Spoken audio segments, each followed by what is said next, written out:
Hello everyone, welcome to my channel. My name is Monu Kumar और ये ADC plus का lecture number 2 है।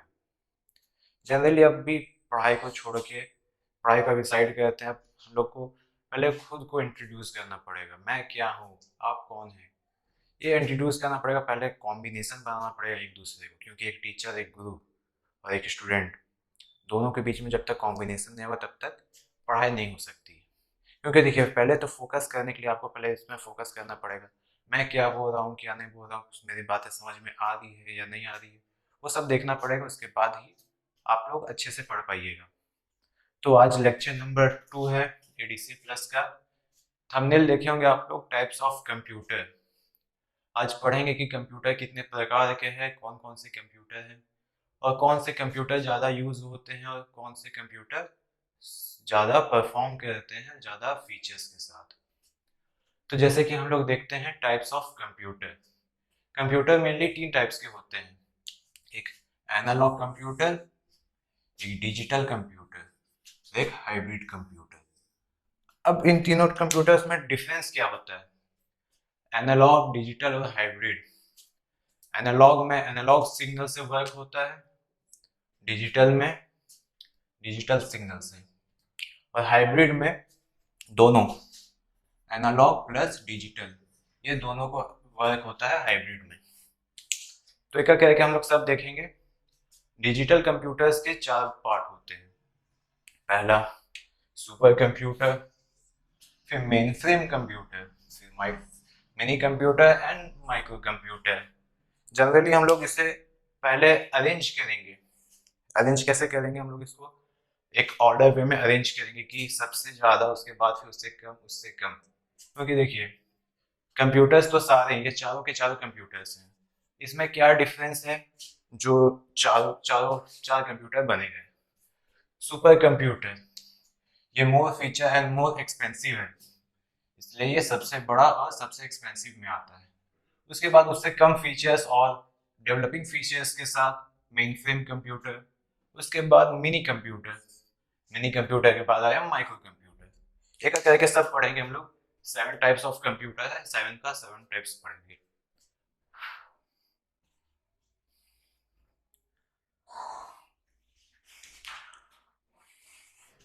Okay, अब हम लोग आते हैं analogue computers. What is analogue computers? Analogue computer समझने से पहले हम लोग पहले ये समझेंगे कि एनालॉग क्या होता है। एनालॉग क्या होता है? एनीबॉडी बताइए कोई। What is analogue? No one भी? ये ग्राफ देख रहे हैं आप लोग? ये ग्राफ से क्या समझ में आ रहा है? एनालॉग एक तरह का सिग्नल है। This is a frequency, this is analogue signal. और डिजिटल डिजिटल सिग्नल ये होता है। डिजिटल सिग्नल ये होता है, ये एनालॉग सिग्नल है। मेनली हम लोग जो सिग्नल को मेजरमेंट करते हैं उससे हम फ्रीक्वेंसी से करते हैं। This is a analogue data. इसी पे एनालॉग कंप्यूटर वर्क करता है। तो डेफिनेशन देखिए एनालॉग कंप्यूटर का। It is mostly use in medical science. It is mostly use in medical science. Analogue computer का जनरली ज्यादा से ज्यादा यूज मेडिकल साइंस में होता है। क्यों? This very kind of computers work on continuous data value. जो कंटिन्यूअस डाटा वैल्यू होते हैं उस पर काम करने के लिए हम लोगों को एनालॉग कंप्यूटर का यूज किया जाता है। फॉर एग्जाम्पल, क्या एग्जाम्पल है इसका? If you have to calculate the pressure और समथिंग सिमिलर। हम लोग जब किसी चीज का प्रेशर कैलकुलेट करते हैं मेडिकल साइंस में, तो उसके लिए हम लोग एनालॉग कंप्यूटर का यूज करते हैं। Then kinds of technology having will be useful. इसी टाइप का बहुत सारा टेक्नोलॉजी को यूज करने के लिए एनालॉग कंप्यूटर यूज किया जाता है। जनरली हम लोग कंप्यूटर तो यहाँ पे जैसे आप लोग देखेंगे, there are total 7 types of computer. 7 types of computer. पर 7 टाइप्स ऑफ कंप्यूटर में जो आपके घर में कंप्यूटर है वो कौन सा कंप्यूटर है? This is mini computer. क्यों? क्यों मिनी कंप्यूटर? क्योंकि इसमें प्रोसेसर कम है, अफोर्डेबल है, हम लोग आसानी से ये खरीद सकते हैं, इसमें फीचर्स अच्छे हैं। ओके, आगे देखते हैं। तो थ्योरी समझ में आ रही है आप लोगों को? मैक्सिमम लोग कह देंगे नहीं सर, बोरिंग लग रहा है। बोरिंग है ना, बट कंप्यूटर बोरिंग नहीं है। देखो, आप लोग जब कार सीखने जाते हो कहीं ड्राइविंग स्कूल में, आप एक मान लो आपको एक कार सीखना है, आप ड्राइविंग स्कूल में गए, वहाँ एडमिशन लिए, आप लोगों को कार सिखाया जाता है। तो पहले आप लोगों को स्टीयरिंग नहीं पकड़ा दिया जाता है कि आप लोग लीजिए। जो वहाँ के इंस्ट्रक्टर होते हैं वो आप लोग को ये नहीं बोलते कि आइए कार में बैठिए, स्टीयरिंग पकड़िए, तब हम चलाना सिखाएंगे आपको। ऐसे नहीं, पहले आपको पूरे कार का थ्योरी बताया जाता है कि ये इंजन है, ये ब्रेक है, ये क्लच है, ये एक्सीलरेटर है, ये स्टीयरिंग है। ये नहीं कि आप पहला दिन गए, आपको बैठा दिया कार में, आपको स्टीयरिंग दे दिया कि आप लीजिए चलाइए। ऐसा नहीं होता। उसी तरह कंप्यूटर में भी है कि पहले, हाँ, स्टार्टिंग में बोरिंग लगता है क्योंकि सारा थ्योरेटिकल चैप्टर है ना। स्टार्टिंग में 2-3 लेक्चर थ्योरी है, क्योंकि आप जब तक कंप्यूटर के बारे में नहीं जानेंगे, कैसे वो वर्क करता है, कैसे बना, कब बना, वो सब जानेंगे, तब तो आप कैसे सीखिएगा। क्योंकि देखिए, मेन एग्जाम में जो पूछता है वो थ्योरी पूछता है, प्रैक्टिकल से ज़्यादा क्वेश्चंस नहीं आते हैं। ओके, तो थोड़ा बोरिंग तो है जहाँ तक मुझे लगता है, क्योंकि जब मैं सीखता था तो मुझे भी थ्योरी बहुत बोरिंग लगा। स्टार्टिंग में जब मैं सीखने गया तो मैंने सोचा था कंप्यूटर सीखने जा रहा हूँ, तो बहुत एक्साइटेड था कि चलाऊंगा, उसमें कैसे रन किया जाता है, कैसे वर्क किया जाता है, वो सब देखूंगा। लेकिन जब स्टार्टिंग के 2-3-4 क्लासेस किए तो सिर्फ थ्योरी थ्योरी थ्योरी, बहुत बोरिंग लगा मुझे भी। हाँ, मेरा एक्सपीरियंस है, हम समझ सकते हैं आप लोगों को कि ये बोरिंग लगा, लेकिन फिर भी ये जानना जरूरी है कि ये क्या है, क्योंकि एग्जाम पॉइंट ऑफ व्यू से ये जरूरी है और ये पूछा भी जाता है। ज़्यादा कोई हार्ड नहीं है, बस बता दें कि टाइप्स ऑफ कंप्यूटर, कंप्यूटर के कितने टाइप्स होते हैं, कौन कौन से कंप्यूटर है, कौन कौन से कंप्यूटर अभी यूज़ हो रहे हैं, कौन कौन से कंप्यूटर ज़्यादा यूज़ होते हैं, कौन कौन से कंप्यूटर बहुत रेयर यूज़ होते हैं, या फिर कह लीजिए बहुत एक्सपेंसिव है, जैसे सुपर कंप्यूटर। जो कॉमनली, बहुत कॉमनली यूज़ होता है वो है माइक्रो कंप्यूटर। हमारे पास जैसे आपके पास डेस्कटॉप होगा, लैपटॉप होगा, ये सब कॉमनली यूज होते हैं, जो माइक्रो कंप्यूटर्स कहलाते हैं। ओके, ये जो सारे नोट्स है जो आपको ये सब दिख रहे हैं, ये अभी आप स्क्रीनशॉट लेके लिख सकते हैं, या फिर आपको डिस्क्रिप्शन लिंक में लिंक मिल जाएगा, इसके पूरा पीडीएफ नोट्स आपको मिल जाएगा। आप डिस्क्रिप्शन में जाइएगा, लिंक पे क्लिक करिएगा, नोट्स डाउनलोड करिएगा, नोट्स बनाना स्टार्ट करिए, क्योंकि ये इंटरटेनिंग वीडियो तो नहीं है ना, ये पढ़ाई का वीडियो है। आपको लिखना पड़ेगा, आपको रोज रिवाइज करना पड़ेगा, आपको रोज प्रैक्टिस करना पड़ेगा। प्रैक्टिकल सेशन आएगा, बहुत जल्द आएगा प्रैक्टिकल सेशन, शायद अब 1-2 और क्लास लगेगा थ्योरी का। जनरेशन बताना है, कौन कौन सा जनरेशन है, अभी कौन सा जनरेशन में चल रहा है, ये सब बताना है। मतलब मैक्सिमम 1 से 2 क्लास थ्योरी और है, एडजस्ट करिए। उसके बाद आएगा प्रैक्टिकल सेशन, जिसमें हम लोग धमाल करेंगे। क्योंकि देखिए, मैं जब कंप्यूटर सीखता था तो मैं एज अ स्टूडेंट ने, एज अ टीचर सीखता था कि कल होके मुझे भी पढ़ाना है, इसलिए आज मैं यहाँ पे खड़ा हूँ कि मैं आप लोगों को पढ़ा रहा हूँ। क्योंकि मेरे टाइम में जब मैं क्लास में पढ़ने गया था तो लगभग आम, सब मेरे से सीनियर थे। मैं 8 क्लास में कंप्यूटर सीखने गया था। जब मैं 8 में था तब मुझे बहुत इंटरेस्टेड था बचपन से ही कि मुझे कंप्यूटर सीखना है, कैसे चलता है, क्या क्या फीचर्स हैं, क्या क्या एप्लीकेशन है, वो सब सीखना था। तो मैं बहुत एक्साइटेड था, तो मैंने पापा को बोला कि मुझे कंप्यूटर क्लास करनी है। तो मैंने 8 में कंप्यूटर स्टार्ट किया। अब जब कंप्यूटर पढ़ा, पढ़ते पढ़ते इतना मज़ा आने लगा कि मैं क्या बताऊँ। आज रिजल्ट ये है कि मैं आप लोगों को पढ़ा रहा हूँ। कंप्यूटर एक ऐसा बोलिए कि आज के जीवन में सबसे यूजफुल थिंग है। मान लीजिए आपको सभी को जानते होंगे कि कंप्यूटर क्या होता है, सब जानते होंगे कि कंप्यूटर क्या है। कंप्यूटर एक डिवाइस है जिसमें हम लोग वर्क करते हैं, कैलकुलेशन करते हैं, बहुत सारा। लेकिन ये बहुत कम लोग जानते होंगे, या फिर 90% लोग कंप्यूटर यूज करना नहीं जानते होंगे। मैं ये नहीं बोल रहा हूँ कि मूवी कैसे ट्रांसफर करते हैं, मूवी कैसे डाउनलोड करते हैं, या फिर अदर थिंग जो हम लोग कंप्यूटर में करते हैं, रिफ्रेश करते हैं। जो जो मैंने मैक्सिमम बच्चे लोग को देखा था, जब वो लोग कंप्यूटर सीख रहे थे तो वो आते थे, कंप्यूटर चालू करते थे, करते कुछ नहीं थे, बस रिफ्रेश करेंगे। हाँ, सिर्फ रिफ्रेश करते थे और देखते थे, उन लोग को मजा आता था। कि देखिए, कंप्यूटर में पहले स्टार्टिंग में जो भी बच्चा कंप्यूटर चलाता है स्टार्टिंग में, वो पहले रिफ्रेश करता है, या ये थोड़ा है बचपना, लेकिन सबसे पहले वो रिफ्रेश करना सीखता, 2-3 बार, 5-6 बार। वो पहले रिप्लेस करेगा कंप्यूटर को, उसके बाद वो चलाएगा। ऐसे करना भी चाहिए, क्योंकि कंप्यूटर कहीं ना कहीं चलते चलते स्लो हो जाता है, तो एट अ टाइम उसको रिफ्रेश करना जरूरी है। तो ये मैं समझा रहा हूँ कि थ्योरी थोड़ा है, बोरिंग लगेगा, लेकिन एट अ टाइम सेशन बढ़ते बढ़ते सब कुछ नॉर्मली और आप लोगों को अच्छे से समझ में आएगा। क्योंकि देखिए, मेरा मोटिव है कि नीचे से लेकर के ऊपर वालों तक के लिए भी, जिसके पास कंप्यूटर है जिसके पास नहीं है, सबके लिए। ऐसा क्यों? कि देखिए, मुझे पढ़ाना होता तो मैं कोचिंग खोल के पढ़ा सकता था, 10 कंप्यूटर लेना आम बात है। ओके, 1 लाख इन्वेस्ट करके 10 कंप्यूटर लेके एक कोचिंग खोल सकता था, पर उसमें कौन बच्चे आते हैं? जिनके पास पैसे होंगे वही आएंगे। जिनके पास पैसे नहीं, वो जो सरकारी स्कूल में पढ़ते हैं, जिनके माँ बाप लेबर हैं, मिस्त्री हैं, जिनके खुद का खाने पीने का उतना ठिकाना नहीं है, तो वो बच्चे कैसे डेवलप करेंगे, आप ही बताइए। जो बच्चे सिर्फ गवर्नमेंट स्कूल में बहुत मुश्किल से जाते हैं, तो वो कैसे कंप्यूटर सीखेंगे?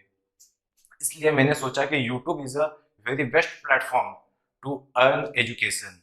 ओके, देखिए, पहली बात जो मुझे बहुत बुरा लगा कि विद्या को बेचा नहीं चाहिए, बेचना नहीं चाहिए। क्यों? क्योंकि देखिए, एक तरह से मजबूरी भी कह सकते हैं टीचर्स लोग की, क्योंकि देखिए वो दिन रात पढ़ाते हैं, वो अपना कोचिंग का फीस भरते हैं, लाइट बिल हो गया, फर्नीचर, ये सब, तो उन लोग को भी पैसा की जरूरत पड़ती है। लेकिन मुझे आपको पढ़ाने के लिए कोई पैसा की जरूरत नहीं, या स्टार्टिंग ये सेटअप करने में थोड़ा पैसा लगा, मेरे पॉकेट मनी से लगाया मैंने, कुछ कुछ सेव करते गया। उसके बाद फाइनली ये सेटअप तैयार किया कि आप लोगों को पढ़ा सकूं। मेरा कंप्यूटर कंप्लीट हुए 2 साल हो चुके हैं विथ सर्टिफिकेट, ऐसे मैंने पढ़ा रहा आप लोग को। 2 साल के बाद मुझे 2 साल लगे कि पैसे जुगाड़ करने में, सेव करने में, पॉकेट मनी मुझे कुछ खास नहीं मिलती है, थोड़ा थोड़ा सेव करते करते मैं ये एम्पायर खड़ा किया। ये मेरा, क्या बोलते हैं, राजगद्दी है, और मैं यहाँ का राजा। क्योंकि देखिए, ये छोटा ही सा क्यों नहीं, लेकिन ये मेरा है और मैं इसका मालिक। ये खुशी मिलती है, इसलिए पढ़िए और अपना खुशी पाइए। आप लोगों को क्या चाहिए में खुशी मिलती है? टीनेजर्स लोग का अच्छा सा सवाल होता होगा कि आप लोगों को क्या चाहिए में खुशी मिलती है? कुछ लोग बोलते होंगे, सर मुझे उस टाइप की खुशी चाहिए, तो मुझे उस टाइप में मिलती है। कुछ जो सीनियर होंगे वो बोलते हैं, हम लोग जनरल कंपटीशन की तैयारी कर रहे हैं, तो हम लोग को मोटिवेट चाहिए, मोटिवेट होने में, पढ़ने में ज़्यादा खुशी मिलती है। क्योंकि देखिए, हर खुशी हर एज लिमिट के हिसाब से मिलती है। हम लोग जब बच्चे होते हैं, 1 साल 2 साल के, तो हम लोग को खुशी क्या चीज़ में मिलती है? खेलने में। जितना हो सके उतना खेलो। हम लोग जब बच्चे होते हैं तो हम लोग क्या करते हैं कि खाया, खेलते रहो दिन भर, खेलते खेलते खेलते थक गया, भूख लगा, फिर खाओ, फिर खेलो। तो ऐसे करके हम लोगों की बचपना, फिर धीरे धीरे बड़ा होते हैं हम लोग, जब 1 2 क्लास में जाते हैं तो खेलते हैं, पढ़ते हैं, दबाव में पढ़ते हैं। मैं इतना गारंटी के साथ कह सकता हूँ, जो 1 से लेकर के 5 तक के बच्चे होंगे वो दबाव में पढ़ते हैं। पेरेंट्स के दबाव में हो गए, टीचर्स के दबाव में हो गए, नहीं पढ़ेंगे तो फेल हो जाएंगे, ऐसे दबाव में पढ़ते हैं। लेकिन पढ़ने का इंटरेस्ट जो जागता है वो 5th के बाद से, क्योंकि चीजें समझ में आने लगती है ना, कि क्या हो रहा है, कैसे दुनिया चलेगी, मैं पढ़ूंगा तो मैं क्या बनूंगा। बचपन में मुझे सिखा दिया जाता है, आप सबको भी कि पढ़ोगे लिखोगे तो बनोगे नवाब, खेलो कूदोगे तो बनोगे खराब। तो ऐसा क्या कि क्रिकेटर लोग खराब है? नहीं, टैलेंट, टैलेंट है तो सब कुछ है। मोदी जी ने बोलते हैं आत्मनिर्भर बनो, खुद का जो टैलेंट है वो निखारो, किसी के भरोसे मत बैठो, ना किसी पे आशा करो। मेरा जो टैलेंट है, मेरा ये टैलेंट है, मैंने जब कंप्यूटर पढ़ना स्टार्ट किया था, तब पता है कि सॉरी बट सर ने पूछा था कि तुम क्या बनना चाहते हो?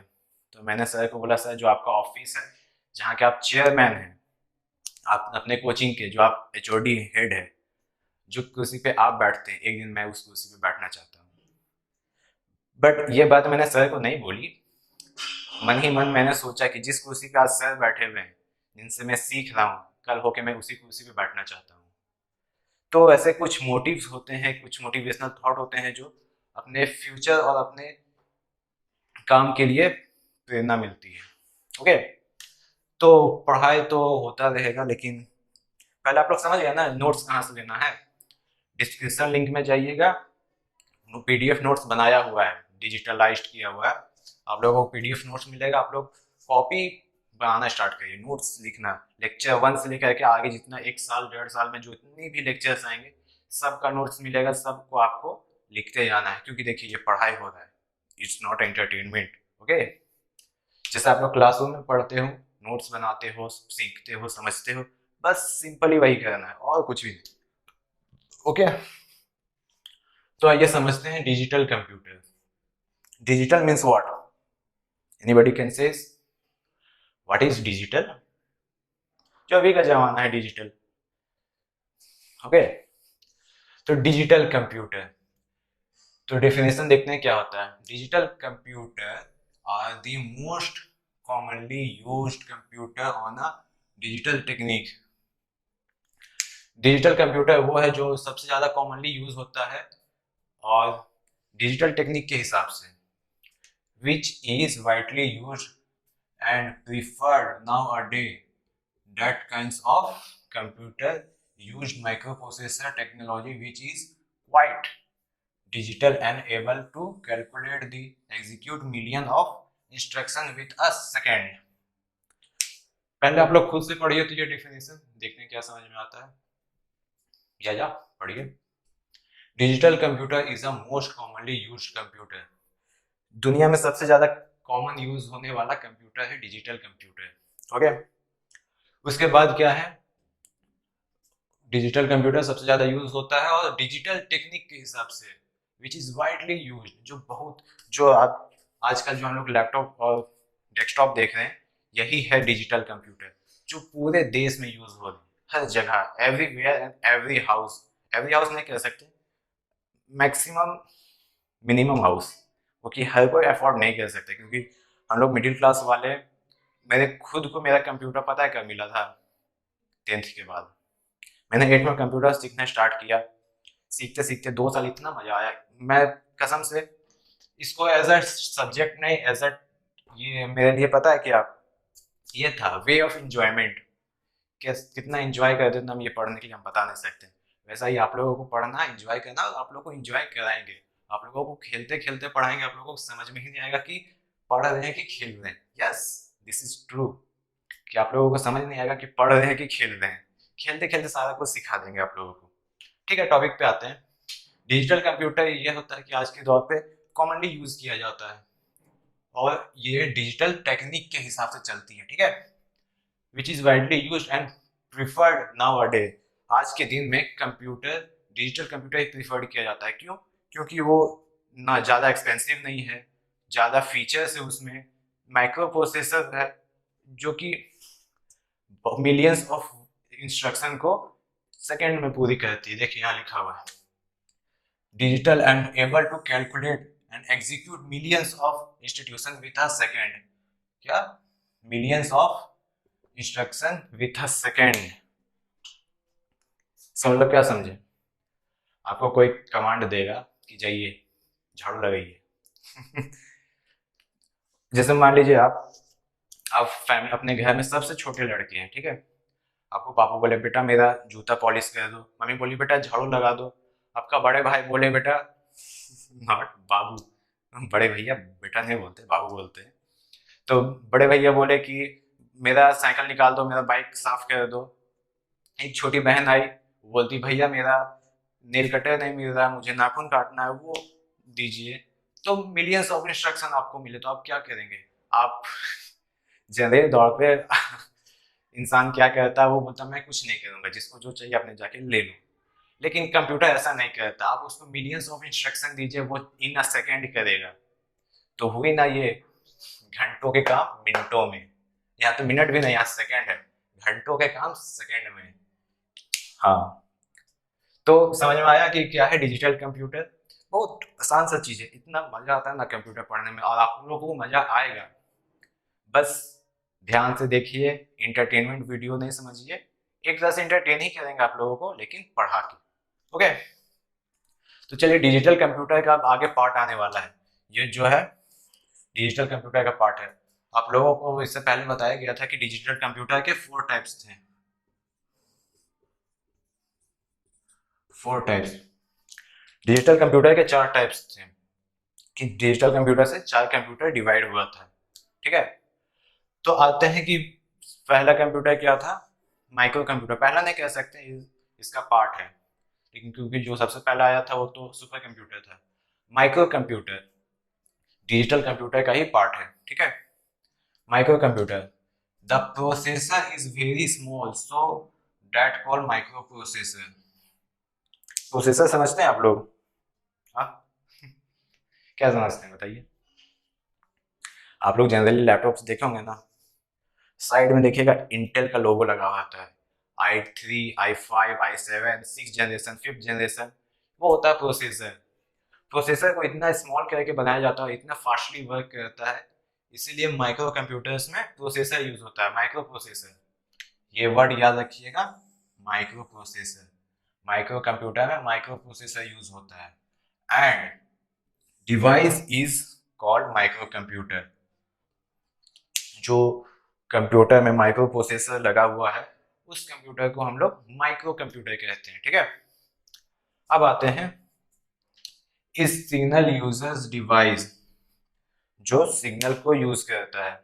देखो मैं, माइक्रो कंप्यूटर क्या है, जो माइक्रो प्रोसेसर में वर्क करता है, दिस इज माइक्रो कंप्यूटर।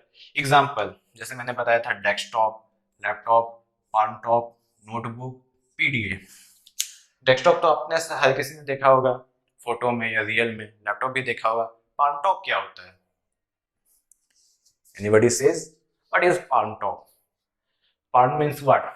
पहली बात तो पाल्म मीन्स अपनी हथेली होती है, ये जो है ना हथेली, पाल्म इसको कहते हैं। पाल्म टॉप क्या है? जैसे मोबाइल हो गया, टैब हो गया, टैबलेट्स जो अपने हाथ में रहते हैं, ठीक है, जो हाथ में रहेंगे उसे हम लोग पाल्म टॉप कहते हैं। उसी तरह से आता है नोटबुक। आजकल रियलमी ये सब का नोटबुक आने लगा है, रियलमी हो गया, रेडमी हो गया, बहुत सारी चीज। फिर पीडीएफ भी इसी टाइप का प्रकार है, इटीसी एक्सेट्रा। बस इतना ही था micro computer. Micro computer generally micro processor में वर्क करता है, इसलिए उसे माइक्रो कंप्यूटर कहते हैं। माइक्रो कंप्यूटर क्या क्या होते हैं? लैपटॉप होते हैं, डेस्कटॉप होते हैं, पाम टॉप होते हैं, पीडीएफ होते हैं, नोटबुक होते हैं। तो टॉपिक समझ में आ गया, माइक्रो कंप्यूटर और डिजिटल कंप्यूटर। ये डिजिटल कंप्यूटर इज फादर है माइक्रो कंप्यूटर का। ये डिजिटल कंप्यूटर फादर है माइक्रो कंप्यूटर का। ये पापा है और ये इसका बेटा। डिजिटल कंप्यूटर के 4 बेटे हैं, ऐसे समझिए, बड़ा मजा आएगा।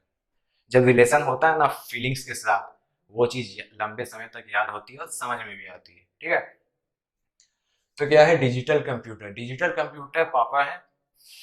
हाँ, इमेजिन करो, डिजिटल कंप्यूटर पापा है और उनके 4 छोटे छोटे बेटे हैं। Super computer, main frame computer, micro computer, mini computer, उनके 4 बेटे हैं, ओके। जिसपे पहला बेटा का नाम हम लोग पढ़ रहे हैं micro computer. Yes yes, micro computer, जो माइक्रो प्रोसेसर पे वर्क करता है, ठीक है। अब आगे का देखते हैं, आगे कौन से कंप्यूटर्स आते हैं। तो टॉपिक क्लियर है यहाँ तक? डिजिटल कंप्यूटर के 4 बेटे थे, super computer, main frame computer, mini computer, micro computer. सबसे बड़ा बेटा था उसका सुपर कंप्यूटर, उसके बाद उससे छोटा था मेन फ्रेम कंप्यूटर, उसके बाद उससे छोटा था ये मिनी कंप्यूटर, उसके बाद उससे छोटा था माइक्रो कंप्यूटर। तो सबसे छोटा बेटा जो माइक्रो कंप्यूटर था, उसके पास उतना डेवलप माइंड नहीं था, तो वो छोटे प्रोसेसर माइक्रो प्रोसेसर में ही वर्क करता था। तो जो उससे बड़े भाई लोग थे, सुपर कंप्यूटर हो गया, मेन फ्रेम कंप्यूटर हो गया, मिनी कंप्यूटर हो गया, सबका दिमाग अपने एज वाइज विकसित था। जैसे कैसे? सबसे बड़ा भाई है 20 साल का, तो उसकी सोच 20 साल की उम्र वाले लड़के लोग से होती है। जिससे क्या, घर को कैसे मेंटेन करना है, कैसे सबको देखभाल करके चलना है, वो 20 साल वाले सुपर कंप्यूटर के पास वो सोचने की शक्ति है, ठीक है। बाकी जो उससे नीचे वाले हैं उनके पास वो सोचने की शक्ति है ही नहीं। उसके बाद 20 साल के बाद सुपर कंप्यूटर के बाद उससे छोटा बेटा आता है जो 18 साल का है, जो खुद में उसका ग्रोथ हो रहा है, जो क्या है, main frame computer. Main frame 18 साल का है, मेन फ्रेम 18 साल का, तो उसकी सोच क्या होगी, 10th में कैसे पास होए। हाँ, मैक्सिमम 18 में ही, 18 के एज में ही मैक्सिमम लोग 10th देते हैं। मैं भी 18 की उम्र में 10th दिया था, तो मैं ये सोच रहा था कैसे पास होए, क्या करे जो अच्छे परसेंटेज आए, ताकि 11 12 में अच्छे कॉलेज में एडमिशन हो। तो उसका सोच वहां तक था। पहला सुपर कंप्यूटर था 20 साल का, उसका सोच अलग था। मेन फ्रेम कंप्यूटर था 18 साल का, उसका सोच अलग था। उसके बाद आता है मिनी कंप्यूटर 16 साल का। अब 16 साल के बच्चे को क्या सोचना है, क्या सोचेगा 16 साल का बच्चा? जनरली 7 या 8 में होगा वो। 7 और 8 वाले बच्चे क्या सोचते हैं, आज लंच में क्या आया है। वो पहले स्कूल जाते हैं तो पहले यही देखते हैं कि आज लंच में क्या आया है। वही सोचते हैं कि कब क्लास ओवर हो, लंच करेंगे, और खेलने कूदने की बातें सोचते रहता है। वो 16 साल का है मिनी कंप्यूटर। अब आते हैं 14 साल का माइक्रो कंप्यूटर के ऊपर। माइक्रो कंप्यूटर क्या था, उसके पास छोटा दिमाग था क्योंकि वो 14 साल का था। तो 14 साल के बच्चों के पास क्या होगा, 14 साल के बच्चे मिनिमम 5 to 6 क्लास में होंगे, या 4 में हो सकते हैं, 4 to 5 या 6 में। तो वो लोग क्या, बस खाना खेलना पढ़ना। तो एज वाइज उसके दिमाग को डेवलप किया जाता है, ठीक है। जो 14 साल का बेटा था माइक्रो कंप्यूटर, उसके पास छोटा दिमाग था, वो छोटा ही काम कर पाता था, छोटा सोच पाता था। लेकिन उसके बाद जो मिनी कंप्यूटर था, जिसका एज था 16 साल, ये एज जनरली है नहीं, समझाने के लिए बता रहे, इतनी इंटरेस्टिंग चीजें समझा रहे ना, बाप बेटे बेटे बेटे। ऐसा कोई पढ़ाता नहीं होगा, मेरे भी सर ऐसे नहीं पढ़ाए थे। लेकिन आज के बच्चे को क्या समझ में आता है, relation, relation of X, relation of Y, वो एक्स नहीं, relation of X, relation of Y and relation of Z, ठीक है। तो मिनी कंप्यूटर जो है 16 साल का है, उसके पास 16 साल का एज वाला ही दिमाग होगा। तो क्या है, डेफिनेशन देखिए, the processor of mini computer is small. Mini computer का जो प्रोसेसर है मतलब दिमाग, वो छोटा है, but larger than micro computer या प्रोसेसर। जैसे मैंने कहा था, माइक्रो प्रोसेसर कितने साल का है, 14 साल का, उसके पास छोटा दिमाग है। मिनी कंप्यूटर कितने साल का, 16 साल का, उसके पास 14 के हिसाब से 16, दो बड़ा, मतलब उसके पास कुछ ज्यादा दिमाग है। वही इसमें डेफिनेशन में कहा गया है, the processor of mini computer is small but larger than micro processor. क्योंकि माइक्रो प्रोसेसर तो 14 साल का है ना, 14 साल का दिमाग यूज करता है, लेकिन ये तो 16 साल का है, ये 16 साल का दिमाग यूज करेगा। तो मिनी कंप्यूटर क्या बोलता है कि मैं तो 16 साल का हूँ, तो माइक्रो कंप्यूटर मेरा छोटा भाई है, तो उससे ज्यादा बड़ा मेरा प्रोसेसर है। और micro computer is a multi user device generally used in designing company for commercial use. तो सबसे छोटा बेटा माइक्रो कंप्यूटर क्या करता था, वो मिलियंस ऑफ इंस्ट्रक्शन को इन अ सेकेंड में वर्क करता था, ठीक है। लेकिन ये जो मिनी कंप्यूटर है जो 16 साल का है, इसके पास 16 साल का दिमाग है। 16 साल का नहीं, मतलब 16 साल का तजुर्बा है, सोचने की शक्ति है। तो ये क्या कहता है, my mini computer is multi user device. ये भी मल्टी यूजर डिवाइस है, बहुत सारे इसके यूजर होंगे। जैसे माइक्रो कंप्यूटर में 1 या 2 या 4 यूजर होते हैं, या 4 से ज्यादा भी। लेकिन मिनी कंप्यूटर जिसका 16 साल का दिमाग है, वो उससे ज्यादा यूजर है, जबकि माइक्रो प्रोसेसर का कम यूजर थे। तो मिनी कंप्यूटर क्या बोलता है, मेरे पास तो मल्टी यूजर डिवाइस है जो जनरली यूज होता है डिजाइनिंग कंपनी। कंपनी का नाम सुने हो कोई भी, जैसे जियो, वेरी फेमस। आज आप लोग इतने आराम से नेट हो चुका है 4G डाटा, जब मेरे टाइम में था तो मुझे फेसबुक चलाने के लिए सोचना पड़ता था, क्योंकि तभी 25 या 30 रुपये का 100 MB आता था, जो छोटे कीपैड फोन में चलता था। वो बहुत सोचना पड़ता था वो चलाने के लिए। तो वही वो जियो का देन है, जो हम लोग नेट को यूज कर पा रहे, आप लोग पढ़ पा रहे अच्छे से। ओके, मिनी कंप्यूटर का यूज डिजाइनिंग कंपनी कंपनी को डिजाइन करने में किया जाता है। कंपनी को डिजाइन करने में बहुत सारे देखते होंगे, कंपनी का लोगो बना होता है। मेरा भी टी शर्ट प्रिंटिंग के लिए दिया हुआ है, कुछ दिन में आ जाएगा। तो उसके बाद फिर पढ़ाई होगी टी शर्ट के साथ, जहाँ लिखा हुआ होगा कंप्यूटर वॉरियर्स। अच्छा, आप लोग एक बात नोटिस किए होंगे, वॉरियर्स क्यों रखा गया है नाम? जो यूट्यूब चैनल का चैनल है मेरा, computer warriors, what do you mean by warriors? Anybody, कोई बता पाएंगे? What do you mean by warriors? कुछ लोग जो पढ़े होंगे तो वो बोलते होंगे वॉरियर्स मीन्स योद्धा, जो योद्धा होते हैं। लेकिन योद्धा किस लिए, आज के डेट में योद्धा कौन है? योद्धा तो पहले होते थे ना, जो राजा महाराजाओं में जब शासन था, जब वो लोग लड़ने जाते थे तो राजा महाराजा लोग जब लड़ते थे तो जीतते थे तो योद्धा कहलाते थे। लेकिन आज के डेट में योद्धा कौन है? Who is the warrior in this date? तो आज के डेट में योद्धा वो है जो अपने सपने के लिए लड़ते हैं, अपने फ्यूचर मैं जो करना चाहता हूँ उसके लिए लड़ते हैं, अपने फ्रीडम के लिए। Freedom means what? फ्रीडम तो सबको मिल चुकी है, लेकिन जो मेरा सपना है, जो मैं करना चाहता हूँ, उसके लिए फ्रीडम। ठीक है।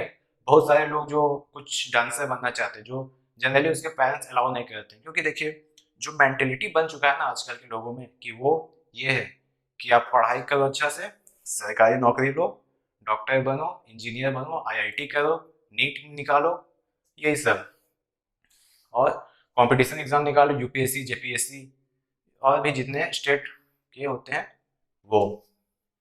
तो आजकल के थॉट ये बन चुका है पेरेंट्स का कि अपने बच्चों को गवर्नमेंट सेक्टर में ज़्यादा भेजना चाहिए, क्योंकि एक तरह से सेफ एंड सिक्योर लाइफ है गवर्नमेंट सेक्टर में। आपको मेडिकल हेल्प मिलेगी, फाइनेंशियली हेल्प तो मिलती है, उसके बाद ट्रैवलिंग के लिए भी आपको स्पॉन्सर किया जाएगा।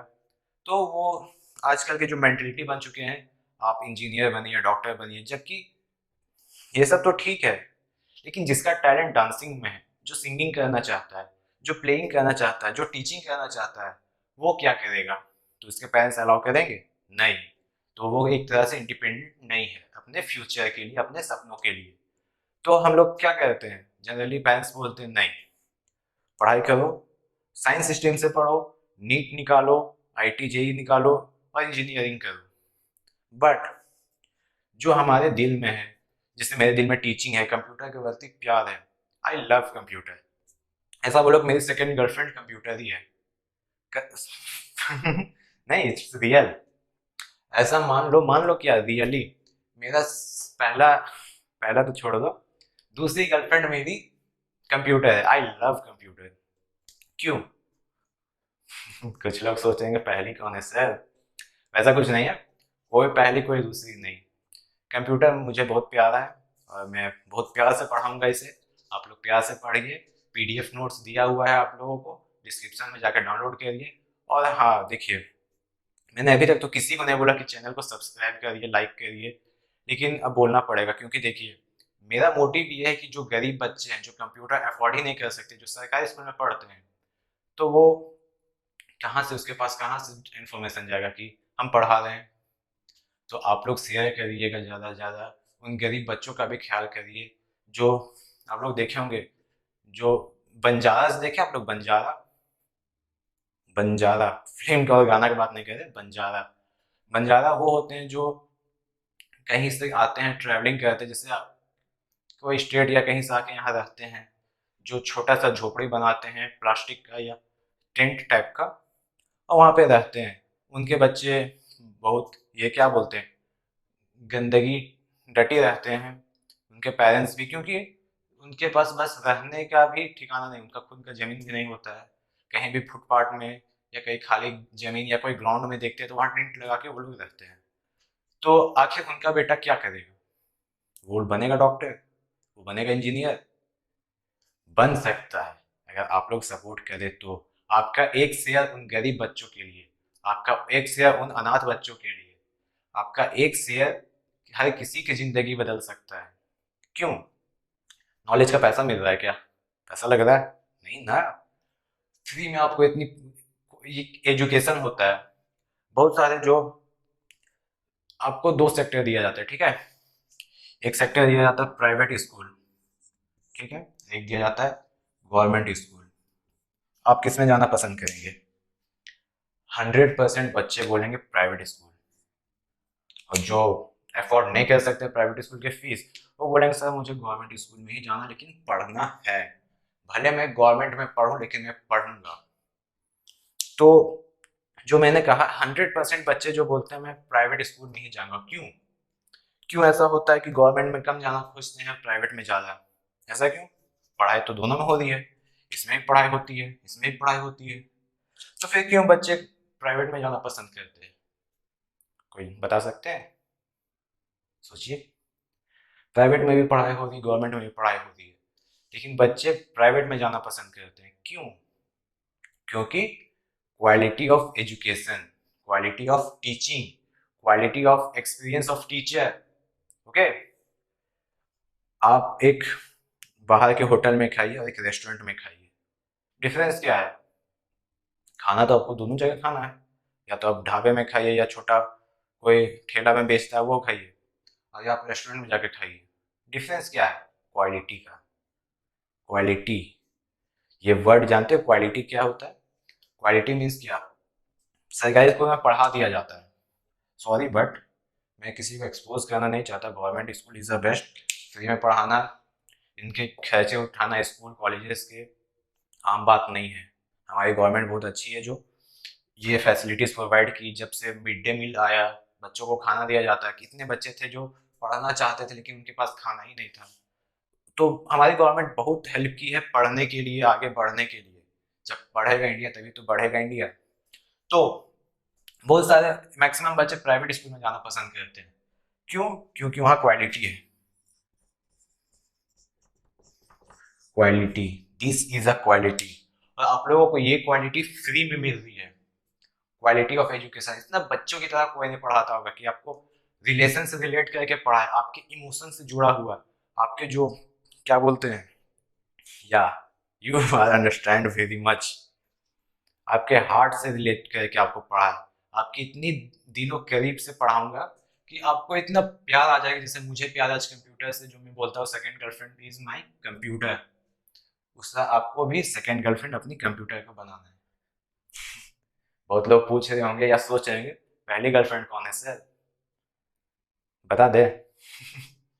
मेरी मॉम, मेरी माँ जो है वो मेरी पहली गर्लफ्रेंड है, क्योंकि सुख हो, दुख हो, इमोशन हो, दर्द हो, मैं सब कुछ शेयर करता हूँ अपनी मम्मी के साथ। क्योंकि मेरी पहली गर्लफ्रेंड और आखिरी गर्लफ्रेंड मेरी मम्मी है। ओके, तो गलत मत सोचिए, क्योंकि छोड़िए वो सब टॉपिक से बाहर है, तो पढ़ाई की सोचते हैं। तो व्हाट, क्वालिटी की बात कर रहे थे। आपको ये क्वालिटी फ्री में मिल रही है। क्यों मिल रही है? यूट्यूब की वजह से। अगर मैं कोचिंग खोलता, आज कोचिंग में कितने फीस ली जाती होगी एडीसी प्लस के लिए? कोई बता सकता है? कमेंट करिए। एडीसी प्लस के लिए कोचिंग में कितने फीस ली जाती है? कोई बता सकता है? एडीसी प्लस के लिए कोचिंग में कितने फीस ली जाती है? जब मैं पढ़ता था तो शायद 3000, बाकी स्टेट्स में शायद 32। में सर्वे चेक करा था, तो सर्वे से पता चला कि एडीसी प्लस का कोर्स का प्राइस है, जो स्टार्टिंग करते हैं वो लोग शायद 1500 या 1500 टू 7000। इस कोर्स का प्राइस है एडीसी प्लस 1500 टू 7000। ओके, तो ना आपको 1500 पे करना है, ना आपको 7000 पे करना है। आपको क्या करना है? Free of cost, free of cost आपको क्वालिटी एजुकेशन मिल रही है। व्हाट, समझे? क्वालिटी एजुकेशन आपको फ्री ऑफ कॉस्ट मिल रही है। ना आपको 15,000 पे करना, 1500 सॉरी 1500 ना आपको पे करना पड़ रहा है, ना आपको 7000 पे करना पड़ रहा है। आपको फ्री ऑफ कॉस्ट मिल रही है क्वालिटी एजुकेशन। वॉरियर्स बनिए, अपने सपनों को पूरा करिए। मेरे डिस्क्रिप्शन में जाइएगा, नहीं, ये मेरे चैनल में जाइएगा, उसका जो बैनर देखिएगा ना, उसमें लिखा होगा लेट्स मेक हिस्ट्री, इतिहास बन जाइए। सर इतिहास कैसे बने? कैसे बने? अच्छा काम करिए। सर कितना भी अच्छा काम करते हैं पॉपुलर ही नहीं होते। पॉपुलर नहीं, खुद के दिल के लिए अच्छा काम करिए। खुद के लिए फीलिंग्स लाइए कि मैंने आज किसी की मदद की, आज मैं हूँ, आज मैं गरीब बच्चों की मदद कर रहा हूँ। क्वालिटी एजुकेशन देखिए। आप प्लीज़ इसे शेयर करिए ज़्यादा से ज़्यादा, ताकि उन गरीब बच्चों, उन मासूम बच्चों को पता चल सके कि कंप्यूटर की पढ़ाई हो रही। क्योंकि कंप्यूटर ऐसा सेक्टर है कि वहाँ जॉब मिलना बहुत आसान है। आसान नहीं, लेकिन टैलेंट हो तो। क्यों? कोई भी कंपनीज में जाओ, कंप्यूटर ऑपरेटर की जॉब हमेशा होती है हर एक कंपनी में। ओके, अकाउंटेंट की जॉब, मैक्सिमम हर एक कंपनी को अकाउंटेंट का जरूरत पड़ता है। उनका हिसाब, उनका टर्नओवर कितना हो रहा है, वो कितना कमा रहे हैं, उसका टर्नओवर कितना है, ओके, टर्नओवर, उसका टर्नओवर कितना है, वो सब कुछ उनको जरूरत पड़ता है अकाउंटेंट का। अब एग्जाम्पल के लिए सॉरी बट मैं अंबानी जी को एग्जाम्पल लेता हूँ, मुकेश अंबानी। उनके जो रिलायंस जियो की कंपनी है, जियो का रिचार्ज से लेकर के जियो का हेल्प प्लान तक, जियो फाइबर तक, यहाँ तक जियो रिलायंस ट्रेंड ये सब तक का, क्या उसका अकाउंटिंग वो खुद करते हैं? नहीं ना, उनके लिए वो अकाउंटेंट रखे हैं, बहुत सारे अकाउंटेंट। तो पढ़िए, इसमें टैली भी पढ़ाया जाएगा, आप लोगों को इतना इंटरेस्टिंग से टैली पढ़ाएंगे कि बहुत सारे लोगों को टैली थोड़ा डिफिकल्ट लगता है, क्योंकि थोड़ा कंफ्यूजिंग है, क्योंकि वो अकाउंटिंग से मतलब है। तो आप टैली पढ़िएगा, अकाउंटिंग से रिलेटेड है, और इतने अच्छे से पढ़िएगा और इतने अच्छे से मैं पढ़ाऊंगा कि आप लोगों को प्यार हो जाएगा टैली से, और आप लोग एक अच्छे पोस्ट में एक प्राइवेट कंपनीज या किसी कंपनीज के में जॉब कर सकते हैं। ओके, तो सॉरी मैं टॉपिक से भटक गया। तो मिनी कंप्यूटर पढ़े थे ना, 16 साल का बच्चा है,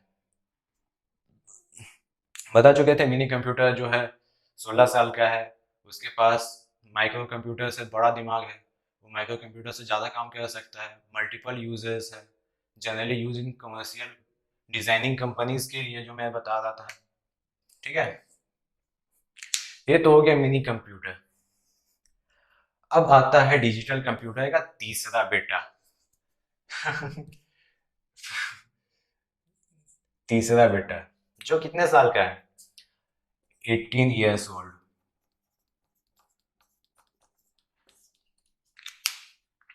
डिजिटल कंप्यूटर का तीसरा बेटा कितने साल का है, 18 years ओल्ड। वो ऐसा मान लीजिए वो अभी 10th में है, और अब तो 10th का एग्जाम होने वाला है कुछ महीने बाद, शायद 2 या 3 महीने बाद।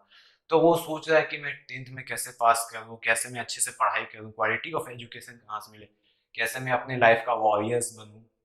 ठीक है, तो main frame computer, digital computer का तीसरा बेटा, main frame computer. Okay, it has larger processor and multi user device,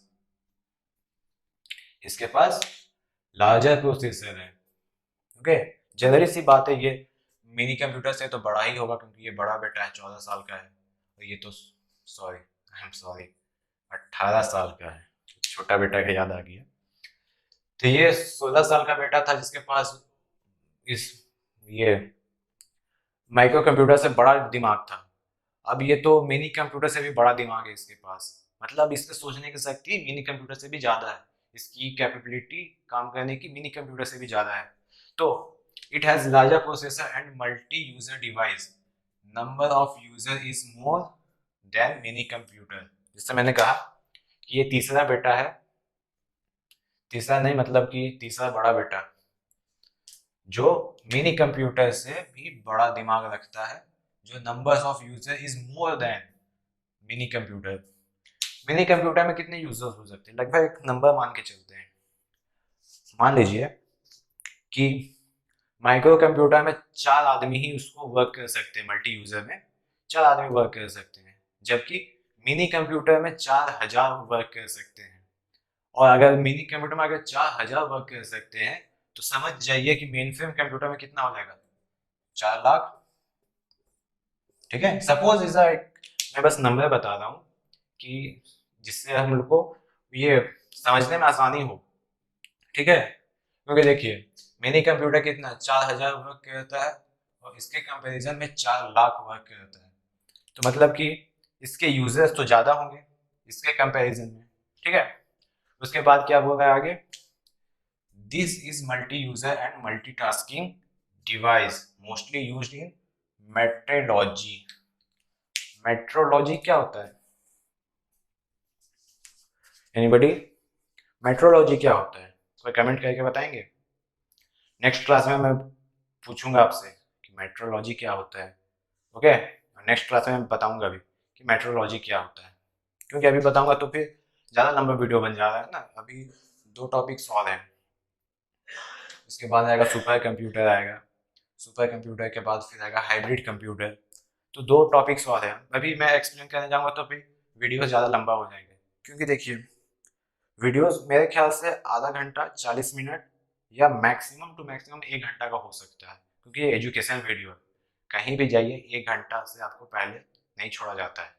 कौन से कोचिंग में, कोई भी कोचिंग में आप जाते हैं तो 1 घंटा आपको पढ़ाया जाता है। जनरली मैक्सिमम कोचिंग में तो 5-10 मिनट टीचर आने में या स्टूडेंट आने में, मतलब 45 मिनट तो कंफर्म पढ़ाया जाता है। आपको कोई भी कोचिंग में 45 मिनट कंफर्म पढ़ाया जाता है, ठीक है। तो मैं भी कोशिश करूंगा कि 30 से 35 या 40 मिनट का वीडियो बने, ज़्यादा लंबा भी ना बने। ओके, बस आपको अच्छे से पढ़ना है, क्वालिटी ऑफ एजुकेशन मिलती है आपको। आप पढ़िए और अपना नाम रोशन करिए, खासकर मेरा भी, समझे। आप डेवलप करेंगे तो मैं डेवलप होऊंगा, आपका सक्सेस मेरा सक्सेस। ओके, तो पढ़ते हैं। मेन फ्रेम कंप्यूटर कंप्लीट हो गया। इस मल्टी यूजर है इसके पास, और मल्टीटास्किंग, जिससे मान लीजिए मेन फ्रेम कंप्यूटर के पास मल्टी यूजर है।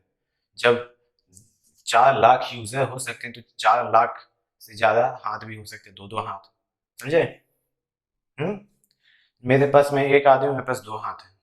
मल्टी यूजर है और मेन फ्रेम के पास 4 लाख आदमी है, तो कितने हाथ होंगे उसको? 4 lakh into 2, that is 8 lakhs. उसके पास 8 लाख हाथ है, तभी ना हुआ ये। देखिए मल्टी यूजर, 4 लाख यूजर है इसका, और 4 लाख यूजर के 4 लाख नहीं 8 लाख हाथ है। 8 लाख हाथ, समझे। एक इंसान है, ये एक इंसान है, ठीक है, और इसके हाथ 2 हैं। तो 4 लाख इंसान है और इसके हाथ 8 लाख है, क्योंकि 2 हाथ है, ठीक है।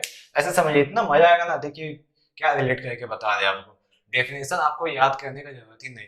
4 लाख आदमी है, उसका कितने हाथ होंगे? 8 लाख हाथ होंगे, मतलब क्या, ज्यादा यूजर है, ज्यादा काम कर सकता है, ठीक है।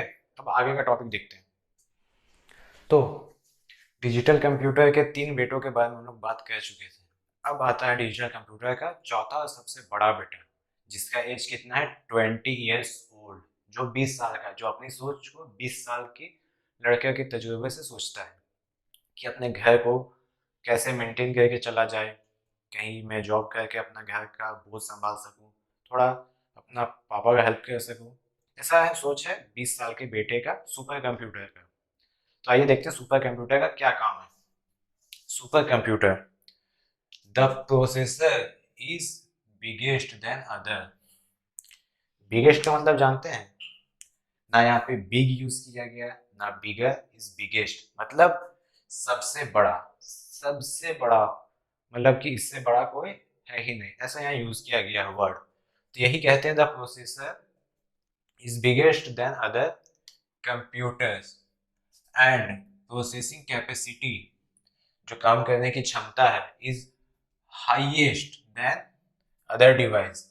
यहाँ पे देखिए, ना हाई ना हाइयर, हाईएस्ट मतलब सबसे ज्यादा, इससे ज्यादा कोई है ही नहीं। हाईएस्ट, देख रहे हैं, बिगेस्ट। सुपर कंप्यूटर का डेफिनेशन देखिए, हाईएस्ट, बिगेस्ट, सबसे बड़ा, सबसे ज्यादा, ठीक है। एंड क्या था? Processing capacity is higher than other device, it is multi user faster calculating device. Multi user तो है, जैसे मैंने बताया था पहले, 4 लाख है आदमी तो उसके हाथ 8 लाख होंगे, ये तो समझो परे है। बिलियंस तो छोड़िए, बिलियंस।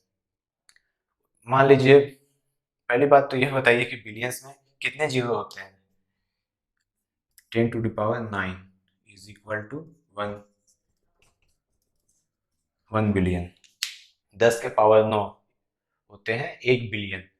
तो मान लीजिए बिलियन, सुपर कंप्यूटर को लोग ऐसे समझते हैं कि उसके पास बिलियंस ऑफ आदमी यूजर है, उसके बिलियंस, पूरे 1 बिलियन उसके यूजर हैं। अब 1 बिलियन आदमी उस सुपर कंप्यूटर को यूज कर रहा है, तो उनकी कैपेसिटी क्या होगी? 1 बिलियन आदमी के दो दो हाथ, मतलब 2 बिलियंस, 2 बिलियन हाथ उसके यूजर हैं, तभी तो यहाँ बता रहा है इस processor is biggest other than computers, and its processor capacity is highest than other device. It is multi-user faster calculating device. जब 10⁻9 आदमी हो सकते हैं तो उसके 1 बिलियन आदमी में 2 बिलियन हाथ हैं, 2 बिलियन हाथ से मैं इधर भी मार सकता हूँ, मैं इधर भी मार सकता हूँ, मतलब मैं मल्टीटास्किंग कर सकता हूँ। तो यही कह रहा है। उसके बाद generally used in nuclear science for calculating purpose. अब मेरे पास 1 बिलियन यूजर है और 1 बिलियन में मेरे पास 2 बिलियन हाथ है, तो मुझे छोटा मोटा काम के लिए तो रखा नहीं जाएगा। हाँ समझिए। तो मेरे पास जब 2 बिलियन हाथ है तो मुझे छोटा मोटा काम के लिए थोड़ी ना रखा जाएगा, मुझे बड़ा काम के लिए। तो यही बोला गया है कि जब मेरे पास 2 बिलियन हाथ है तो मुझे बड़ा काम दिया जाता है, जो है न्यूक्लियर साइंस। न्यूक्लियर साइंस में मुझे कैलकुलेटिंग का काम दिया जा रहा है। जब मेरे पास 2 बिलियन हाथ है तो मुझे बड़ा काम दिया जा रहा है, जो है न्यूक्लियर साइंस में कैलकुलेटिंग का काम। ठीक है, कैलकुलेटिंग पर्पस से। अब आता है कि दुनिया में सबसे पहला सुपर कंप्यूटर कौन है। दुनिया में सबसे पहला सुपर कंप्यूटर है CRAY, क्राई, ऐसा बोल सकते, लेकिन इसका CRAY प्रोनाउंसिएशन होगा। Is the first super computer है, ये पहला सुपर कंप्यूटर है CRAY। याद रखिएगा, ये इंपॉर्टेंट पॉइंट है। ठीक है, ये पूछा जाता है। उसके बाद चलिए, तो वर्ल्ड में आया था पहला सुपर कंप्यूटर, लेकिन अपने देश में कौन सा आया था? इंडिया में पहला सुपर कंप्यूटर कौन सा था? तो देखिए, India's first super computer is PARAM, परम 10,000। PARAM, परम 10,000, ये था इंडिया का फर्स्ट सुपर कंप्यूटर। समझे? मतलब super computer means 1 billion users, मेरे पास 1 बिलियन आदमी है इस कंप्यूटर पे काम करने के लिए, और उनके कितने हाथ है? 2 हाथ, मतलब 2 बिलियन हैंड्स। तो मुझे छोटा मोटा काम के लिए नहीं रखा गया, मुझे न्यूक्लियर साइंस के लिए रखा गया है, न्यूक्लियर साइंस की कैलकुलेटिंग के लिए मुझे रखा गया है। ठीक है, I am a supercomputer, मुझे न्यूक्लियर साइंस की कैलकुलेटिंग के लिए रखा गया है। और मैं इन वर्ल्ड में कब आया था? मैं वर्ल्ड में CRAY के नाम से पहली बार आया था। उसके बाद में इंडिया में पहला कौन सा सुपर कंप्यूटर था? PRAM 10,000। ठीक है, ऐसा समझते हैं। ठीक है, समझ गए हम। नेक्स्ट टॉपिक क्या है? Hybrid computer. Hybrid means what? Hybrid computer, जैसे देखिए, सपोज करिए ये हाइब्रिड कंप्यूटर है। हाइब्रिड कंप्यूटर है, इसके 2 बेटे हैं। कौन सा? एनालॉग और डिजिटल। डिजिटल। तो अब ये हो गया, तो ये हाइब्रिड है। जैसे सपोज करिए हाइब्रिड कंप्यूटर दादाजी है। हाइब्रिड कंप्यूटर दादाजी है, तो दादाजी के बाद दादाजी का बेटा जो आएगा, दादाजी के 2 बेटे थे। सपोज हाइब्रिड कंप्यूटर दादाजी है, दादाजी के 2 बेटे हैं, एनालॉग कंप्यूटर और डिजिटल कंप्यूटर। दादाजी के 2 बेटे हैं, analogue computer and digital computer. ये दादाजी हैं, दादाजी के 2 बेटे हैं, analogue computer and digital computer. और डिजिटल कंप्यूटर के भी 4 बेटे हैं, 1 2 3 4। कौन कौन से? Super computer, main frame computer, mini computer और माइक्रो कंप्यूटर। समझे? इन सब के पापा कौन है? Digital computer. डिजिटल कंप्यूटर के पापा कौन है? Hybrid computer. क्यों हम इससे हाइब्रिड कंप्यूटर को एनालॉग और डिजिटल के पापा बोल रहे हैं? क्योंकि देखिए, डेफिनेशन में आपको पता चल जाएगा। Hybrid computer, the kind of computer comes with both, क्या कैरेक्टरिस्टिक, दोनों कैरेक्टर के साथ ये आते हैं। हाइब्रिड कंप्यूटर दोनों कैरेक्टर के साथ आते हैं, क्या? Digital and analogue. Digital and analogue, इसीलिए मैं कह रहा हूँ कि एनालॉग और डिजिटल दोनों कैरेक्टर के साथ आते हैं। ठीक है, तो हुए ना इसके पापा, ये कैरेक्टर भी है, ये कैरेक्टर, हाइब्रिड के पास ये दोनों कैरेक्टर है, तो इस हिसाब से ये इन दोनों का बेटा हुआ, ये पापा हुए। ठीक है, तो डिजिटल एंड एनालॉग दोनों कैरेक्टरिस्टिक के साथ आते हैं, जिसे हम लोग हाइब्रिड कंप्यूटर कहते हैं। ठीक है, तो इस जनरली हाइब्रिड कंप्यूटर कहाँ यूज होता है? This is used there where in needs of calculate both are digital and analogue data. ठीक है, जिससे डिजिटल और एनालॉग डाटा को दोनों का अगर कैलकुलेट करना है तो कैसे कैलकुलेट करेंगे? उस हाइब्रिड कंप्यूटर की मदद से हम लोग डिजिटल और एनालॉग दोनों डाटा को कैलकुलेट करेंगे। ठीक है, इसलिए हम लोग हाइब्रिड कंप्यूटर का यूज़ करते हैं। तो टोटल जो 7 टाइप्स के कंप्यूटर थे वो मैंने बता दिया। ठीक है, टॉपिक का तो आज यही खत्म हो गया। 7 कंप्यूटर्स बता दिए, टाइप्स ऑफ कंप्यूटर का जो टॉपिक था आज। There are 7 types of computer जो मैंने बता चुका है, तो वो खत्म हो गया टॉपिक। ठीक है, समझ गया यहाँ तक? अब बात आता है कि वीडियोस वीडियोस आप लोग कैसे देख रहे हैं? सीरीज वाइज देख रहे हैं? मैं लेक्चर 1 लेक्चर 2 इस हिसाब से बना रहा हूँ।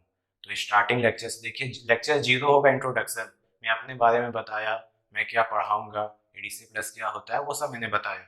लेक्चर 1 में मैंने इंट्रोडक्शन ऑफ कंप्यूटर बताया, कंप्यूटर क्या है, कंप्यूटर का क्या काम है वो सब बताया। लेक्चर नंबर 2 में मैंने टाइप्स ऑफ कंप्यूटर, जब मैंने कंप्यूटर जान लिया तो कितने प्रकार के कंप्यूटर होते हैं वो मैंने आज के लेक्चर में क्लियर कर दिया।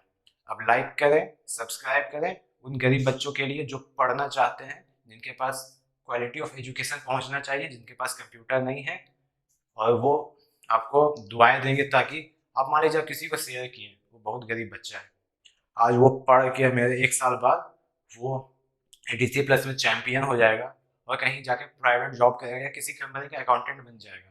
तो जब उसके पास सैलरी आएगी, पहली सैलरी, तो वो आपको याद करेगा कि आप उनको प्रीफर किए थे कि आप इस चैनल में जाके पढ़िए, आपको क्वालिटी ऑफ एजुकेशन मिलेगा।